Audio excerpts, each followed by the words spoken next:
You are listening to Creating Active Lives with me, Sarah Blytho, and my regular weekly guests, and we are all here to share the research, the science, and the strategies, as well as some of the fun, to help you to create a more active life. Welcome to Creating Active Lives, your podcast all about activity with me, Sarah Blytho, and this week I'm really pleased to say my guest is Liz Tuff, who is a very experienced and qualified physiotherapist and is a really passionate believer in the importance of stretching, because it's something that we all know we should do, but we don't always do. So Liz, tell us a little bit more about what you do and why stretching is such a big part of your practice. Good morning, Sarah. Thank you for having me on to your podcast, and I'm very honoured. Thank you very much. And hello, everyone. And yes, I'm an injury rehabilitator, I like to call myself, and I'm a pain specialist and a stretch coach. And the main thing in rehabilitation for me is the stretching element of your rehabilitation. And I think everybody, I really endorse stretching. I think everyone should do some kind of stretching every single day. There's so many different types of stretching, which I can talk about in a moment. But if we can just do a few minutes of stretching every day, it's so good for your whole well-being. And that's something as well. It's something that people don't really know about, because we know within the fitness industry, we know that people are encouraged to stretch before and after a workout, and I know we're going to talk about that in a little bit, but it's not something that's really promoted as an everyday activity, and yet it is so important, as you say. But there are so many benefits from doing it, particularly for those of us who spend a lot of our time sat down, which a lot of us do. So why is that daily stretching so important? So first of all, stretching can really help with your circulatory system. It can really help get the blood flowing and help with draining out any trapped toxins that we have in our body that could cause headaches, sinus problems, aches and pains. But also to increase the length and range of movement of the muscles, and to reduce your muscle tension, and to bring back your normal range of movement, really. Daily stretching, I really endorse it. You'll feel the difference in, as I say, less aches and pains, the ability to move different types of muscle groups like your shoulders and your hips. You'll move freer. And also it lowers the risk of injury. But also it improves your posture. So it can improve your seated posture or your walking posture. And that's really important. Also, I'm sure we'll talk about that a little bit later, but improves your, as I say, your circulation, your drainage system.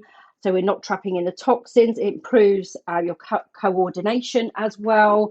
And it really does help with relaxation because we're not so tense. So whether you are exercising or you have a seated job and you're sitting behind your computer for hours a day, you're still having to contract your muscles in order to keep your head up high, for example, to look at your computer screen. You're contracting your upper back muscles and your neck muscles, trapezius, rhomboids, levator scapula, all those muscles around the neck and the upper body. You're needing to contract those muscles to keep your head up in order for you to look at your screen for 10 hours a day. And as you're contracting those muscles, the muscles become short and tight. They then gather tension. And then you have a limited blood flow around that area. And it's the blood flow that brings oxygen and nutrients to the area. So if we have that limited blood flow to the especially around the shoulders and the neck and the head area, you're bound to end up with headaches, feeling tired, sort of even fuzzy eyes, and so on. So not only should you be stretching if you're exercising, but also stretching if you have a seated job. It's very important for the overall well-being. And I think that's something, people sort of say, oh, I'm getting a headache, my muscles are tight, I need to relax. And that tends to be the go-to, doesn't it? Is, oh, if my muscles tight, I need to relax. But actually, stretching could be that really, really important part that you're missing. And it can be very relaxing to do some nice stretches as well. But people don't think, oh, I need to stretch. They just think, I need to relax. So it's something that I think a lot of people, general public out there, just probably aren't even aware that these muscles are becoming tight because they're not taking them to it at like a long range. And I know, working with a lot of older adults, things like the calf muscles get quite tight, so they don't take as long, the strides aren't as long, which means you end up with more of a shuffle. And a lot of that is down to the tightness of the calf muscle, which means you can't heel toe. We always say heel toe action when you're walking, but you can't take those nice long strides. And then other muscles start to work in a shorter range. So for a lot of people, they're just completely unaware that their range of movement around joints has become short and tight. But like you say, the answer is often, oh, relax instead of stretch.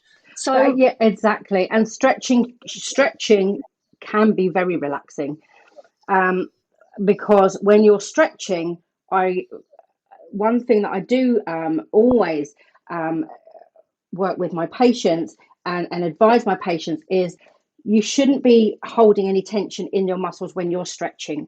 It should be in a very relaxed way, depending on which stretch you do. Obviously, we'll go through that in a bit.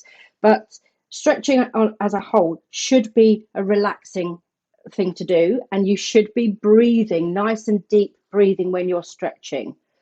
And that whole thing, that whole element of stretching can be very, very relaxing. But one point I'd like to just go back on, which you said was very important, Sarah, is if your muscles are short and tight, for example, if you've been sitting down all day, if you don't stretch out the hip and the back muscles and the upper leg muscles, you're not going to be, their muscles are short and tight because muscles have a memory, as every cell in our body has a memory. So the muscles will remain and remember to stay short and tight. So when you do get up to walk to the shops after sitting down for hours on end, for example, you're not going to have that full walking gait. Therefore, you're not going to be using your actual joint properly. So the hip joint is not going to be able to have, we call it the synovial fluid around the joint, which is your own body's WD-40, to keep your joints moving smoothly. And there you get your creaks and aches and pains as well. And that's, again, that's something that people assume is it happens with age, but actually it happens with inactivity. And stretching is an important activity in life. It's just as important as going for a walk or doing some strength exercise, and stretching is something that we should be doing. So thinking about different types of stretching, you mentioned different types of stretching, and I know we're going to talk about whether you should stretch before or after more structured exercise and fitness sessions, but what are the different types of stretching? Because I think this is often where people get a bit confused, because there's just so much information out there that it's like, oh, crikey, I don't know what's best for me, so I won't do anything. So what are the different the main types? Well, people say I don't stretch because it hurts if I do that. Well, there's lots of different types of stretching you can do. If one type of stretch in one position, you're in pain, obviously you need to stop and don't do it, and refer back to your GP or your physiotherapist. But sometimes we do have to challenge our muscle fibers in order to change. So if something, so stretching can sometimes be uncomfortable, but as long as you're doing a stretch that has been prescribed by your physiotherapist, it should be safe enough for you to challenge that muscle, and it should feel a little bit uncomfortable in order for you to change the actual realign the muscle fibers, and that will give you the length and the freedom and the suppleness and the flexibility to start walking correctly. So to answer your question, Sarah, is what the types of stretching? So many, it's a minefield out there, and people do get lost. And in clinic, people say, "Well, I just didn't know which stretch to choose, so I didn't do it." You know, we hear this a lot, and I can literally go spend an hour talking you through the different types of stretching. There's muscle stretching and there's fascia stretching. Let me talk about muscle stretching first. So we have the main ones: dynamic and static stretching. Dynamic and static stretching. Dynamic stretching is what you would do. It's more of a movement. It's more of a warm-up. We use a dynamic stretch as part of a warm-up, mainly before an exercise. It's more of a movement. So where you see people at the park run and they're doing a quad stretch where they're pulling their ankle up, flexing at the knee, pulling their heel up to their glute, and then they quickly change and do the other one. It's not actually a stretch, it's a dynamic movement. You can call it a dynamic stretch if you like, but it's more of a movement and a warm-up. Whereas a static stretch is where you stay still under tension. So you find that bite of a stretch. Remember, I've just said that can sometimes feel a little bit uncomfortable, and you're staying still in that stretch. And that comes mostly after exercise, but I'll go through that more in a second. Then we have isometric and isotonic. And isometric stretching, isometric is more to deal with more looking at the length of the muscle, so lengthening your muscle fibers. And this is we do that under static. So remember, static is where you stay still under the pressure, under the tension. So we feel the tension of the stretch and we stay still. So you could use that isometric stretching with a resistance band, for example. So if you put a resistance band underneath the sole of your foot and dorsiflex your foot, so toes are towards the ceiling, and pull that towards you so you can feel the tension, but you stay still, that could be an isometric stretch. That's for lengthening. Isotonic, we use this more for strength. So isotonic is where you are contracting the muscle and lengthening, and contracting under tension. So, for example, a squat or a sit-up could be isometric. Then we have assisted and passive stretching. Now, we use these in clinic a lot. We use passive and assisted stretching in clinic a lot. It's where we can help the patient move into a much deeper stretch and get a much more range of movement than they would be if they were to stretch on their own. So we let the patient go into the stretch where they can reach that level, the length of the stretch themselves, and then we add slight pressure onto the area. So for example, we push them down into more of a deeper hamstring stretch, and we hold that. So that must be very guided, and that's with somebody who is trained to do that. Very important. The really important thing with that is somebody who is trained to apply pressure with passive stretching, because I'm thinking back, I used to go to Pineapple Dance Studios when they first opened up many years ago.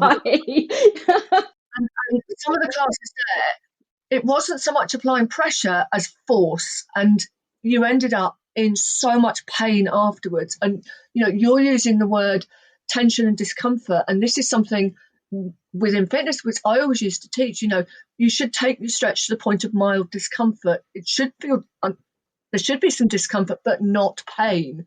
And I remember in those days, I wouldn't be able to walk for days. It was agony. And of course, we didn't know any better in those days. We thought the more, no pain, no gain. So that's such an important point, isn't it? Is you need to be appropriately trained in order to apply pressure to another person.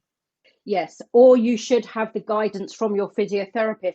So because sometimes what we have in clinic is we have the husband and wife. So the husband is the patient, and the wife comes as a spectator, if you like, and support for the patient. And then what we do is I show both of them how to do a passive stretch at home. So they have my guidance, and I furnish them with the knowledge to do that. But the main point is that it should not be any jerky movements. It should be nice and controlled. There should be no movement in that, or any sudden movements in that kind of stretch. Very important. Before you embark on any type of stretching regime, you should always consult a trained stretch coach or trained physio, or just go and make sure you have the sign off from your doctor anyway. Very important. Or another healthcare, your personal trainer, just to make sure you're doing the correct ones. There's another one that's another stretch that we use in clinic called PNF. Now, PNF is we use this really in rehabilitation, and this is much more advanced down the rehabilitation road. And this is where we use the passive assisted stretching that we've just spoken about, and then the patient does some resistance work. So you're pushing against resistance, and then we go back into the passive assisted stretch again, and that will really help getting you back to your normal range of movement after an operation, for example. And then there's something called fascia stretching. I don't know if you want me to go into that, because that's another minefield. With PNF, I'm going to show off now. Proprioceptive neuromuscular facilitation. Well done. Well done. Again, you need to be doing it correctly, because, like, we think of, if you're lifting too heavy weights or you're running the wrong way, we think of the potential for injury, but actually you could injure somebody with incorrect stretch techniques. So again, don't just think, oh, PNF stretching sounds really good, I'm going to do that. Make sure that, if you're working with somebody who knows what it's all about. I've gone fascia stretching because, again, this is something we don't always think about, and yet it's a massive part of our anatomy and impacts our physiology as well. So fascia stretching. Fascia stretching is for me is fascinating. This is kind of, it's I wouldn't say it's new to the industry at all, but the knowledge is becoming much more, people are seeing this now, and they're understanding more about fascia stretching, and it's becoming more well known in the industry, which is fantastic.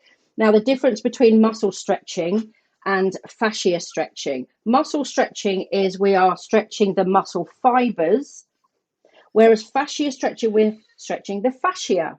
Now, fascia is different to muscles. I'm not talking myofascia. Myofascia is what covers and protects muscle. Deep fascia is more of a connective tissue, and it's made up of a different substance to muscle. It's much more plasticky in its substance, and it's harder than muscle. So muscles have more, they're kind of elastic.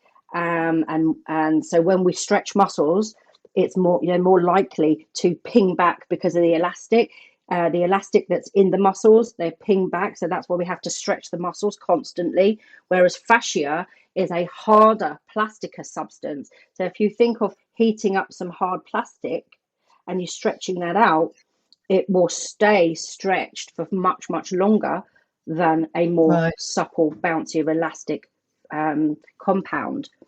It's a connective tissue, and the way that we do fascia stretching, we use it as really yoga poses, yoga principles, that kind of thing, like downward dog, wide dog, ragdoll, pigeon, what else? Lots of different poses in such as yoga poses. But the principle of this is that we hold fascia stretching for 2 to 5 minutes, 2 minutes minimum, 5 minutes max. Right. Because it's a much more thicker substance compound than muscle. So muscle stretching, we could use a stretch for 30, 40 seconds minimum for a muscle, but for fascia, we need to hold it for 2 minutes minimum. And the reason we do that is that when we go down into a very, very deep stretch, we need to stay there for a long time. you will have a message. So this is neuro messaging, neurogeneric messaging, whereas the neuro reflex, your body will not recognize that type of movement, and your neuro reflex will want to quickly get you out of that position, because the muscles are the nerves are sensing danger. They're like, I don't recognize this. There's a red flag here. Quickly get me out of this pose quickly. That's your neuro reflex. So the reason that we stay into that stretch for 2 minutes is that we pass through that nervous reflex and relax into it and breathe deeply into that. So then you get a much better and deeper stretch. So it's almost a bit like walking into a freezing cold sea or swimming pool. It's your body's going, no, no, no. And then you go, oh, actually, it's not that bad. Absolutely. Oh, I'm used to it. Yeah. Yeah. So again, this is something that people think they're doing these fascia stretches for 30 seconds or so. They actually aren't. They're just showing the muscles rather than the actual fascia. Absolutely, because we get confused between deep fascia and myofascia. So yeah, again, minefield. But if you have a trained stretch coach, or your physio should be able to take you through the difference. You just touched briefly earlier on doing sort of more dynamic stretching before a workout, and the more static stretching, whichever type of static stretching you choose after a workout. So why is it so important? All these people that say, oh, I just finished my workout, I just want to get home. Why is it so important that we do stretch after a structured exercise or a workout or a fitness session? So to stretch afterwards, I like to advise people to stretch afterwards and not do too long stretches before, because stretching before a workout can fatigue your muscles. Again, there's some research to show that it can actually fatigue the muscles if you stretch for too long before. So we do dynamic movement before, which is the stretching, the movement stretching, range of movement stretching beforehand to warm up. And we've just spoken about that, to let the body know that something is about to happen. But to stretch afterwards is equally important, because when we're exercising, we are shortening and tightening and contracting the muscles. As I mentioned earlier, muscles have a memory, so the muscles will remain and they'll remember to stay short and tight. Now, if we don't stretch out afterwards and realign and get pull the muscles back to where they should be, they're going to stay short and tight. And then that goes back to the limited blood supply to the area. You won't be using the actual joint properly, because the muscles will be holding the joints in a tight range of movement, and then you're at much higher risk of injury should you need to move quickly. So I get people coming to me in clinics saying, well, it just happened, I just got out of the car and my back went. Well, if you were stretching after your exercise regime and encouraging your muscle fibers to realign to be back where they should be, and you have that flexibility and suppleness in the muscle fibers, you wouldn't have this problem, because you would have the flexibility in order to get out of the car quickly or stop your bicycle quickly. You're at higher risk of injury if you don't realign your muscles after you've worked out. So it's such an important part, isn't it? And as I say, it's something that people really do skimp over. But particularly, I'm guessing when you're saying about increasing the blood flow, never mind sort of the length and the elasticity, but increasing blood flow presumably means that you recover better as well after a workout. The recovery is much better, because you are not only are you increasing your range of movement, increasing blood supply and oxygen to the area, which will give you the energy to recover more. You will also be getting rid and helping your lymphatic system, which helps to disperse and get rid of your metabolic waste. So when we exercise, the muscles secrete metabolic waste. One of the metabolic products is lactic acid, which everybody has heard about. But there's lots of different types of metabolic waste that the muscle secretes when we exercise. Now, If we don't stretch out and allow the space between the muscle fibers and the flexibility, you're going to be trapping in these toxins. And that is where you get the DOMS. Everybody's heard of the DOMS, delayed onset of muscle soreness. So then that will inhibit your recovery, and you may not even go back to the gym after, because you said, oh, after that gym session, I feel so sore. Well, that's because you were trapping in metabolic waste. So the increase of circulation around the muscle fibers, this is all to do with stretching. So once we stretch, increase the range of movement, increase the circulation, and allow that metabolic waste to flow out of your body through stretching, your recovery will be better. You'll be at less risk of injury, and you'll have much more energy after, because you'll have that blood flow bringing the oxygen to the area. Yeah. So DOMS isn't necessarily the sign of a very, very tough workout. It could be the sign of an insufficient stretch. Yes, absolutely. Yeah. So you mentioned about the risk of injury from not stretching or incorrect stretching.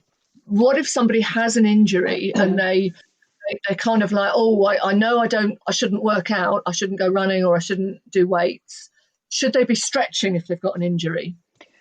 So first of all, again, a really good question, a question that we get through clinic so much, is there's so many different types of stretching for depending on the stage of your injury.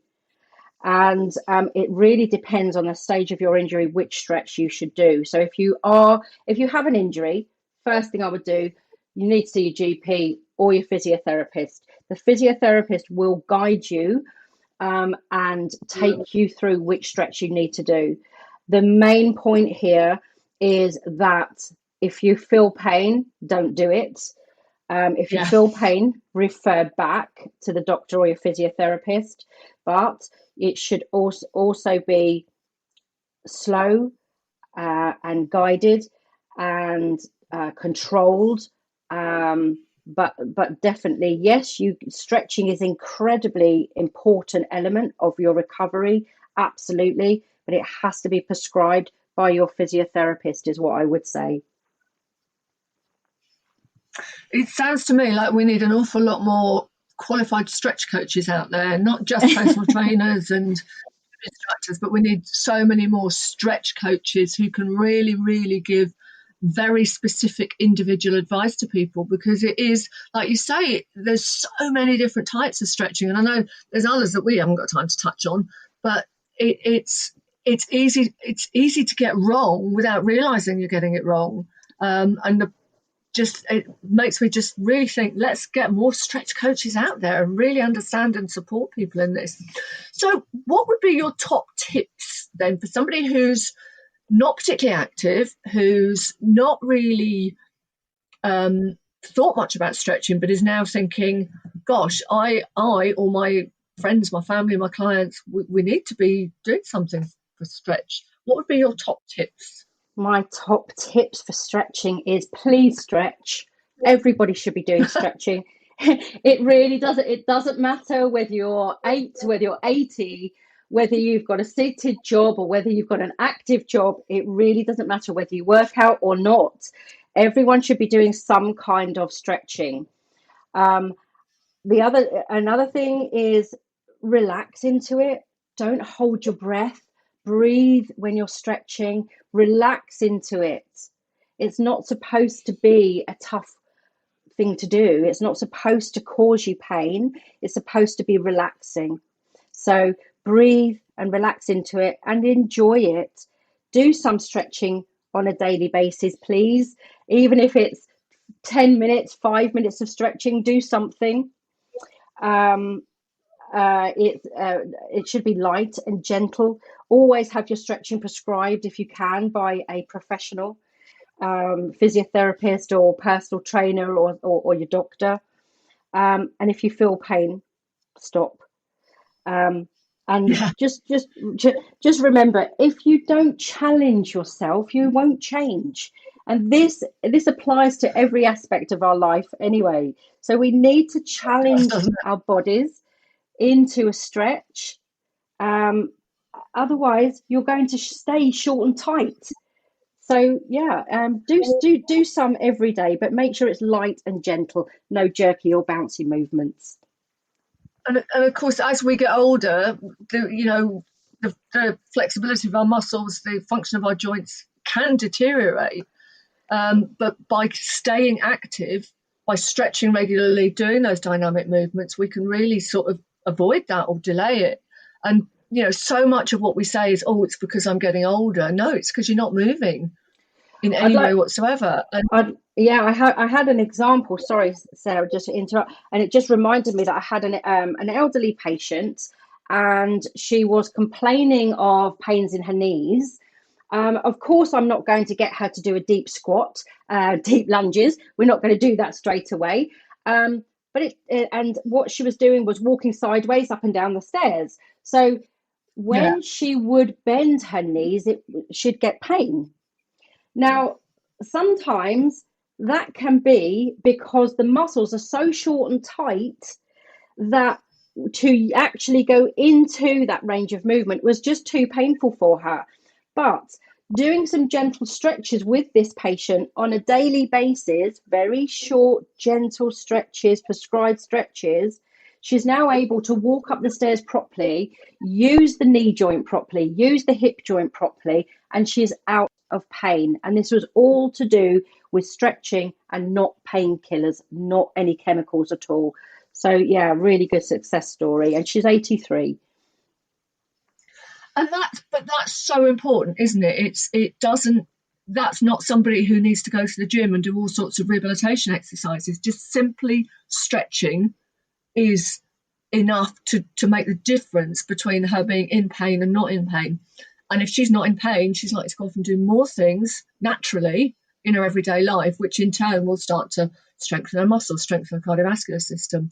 So anybody out there who really isn't that convinced about the need for stretching as its own discipline, as its own activity, think about, if you were sat in a car or on a coach or on a train or on a plane for hours at a time, your instinct is to stretch, isn't it? It's to straighten your back, to arms above the head.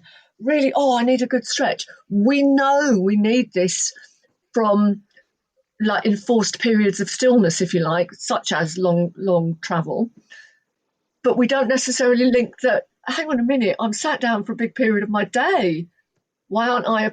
I'm thinking after I've sat on a plane for 9 hours, I want to stretch, but I don't think I've sat down at my desk for 9 hours, I want to stretch.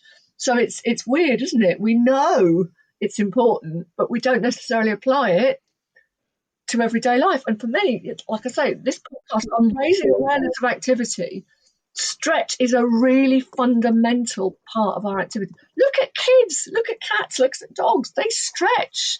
And then somehow it becomes, we filter it out of our habits. So yeah, it's so important, isn't it?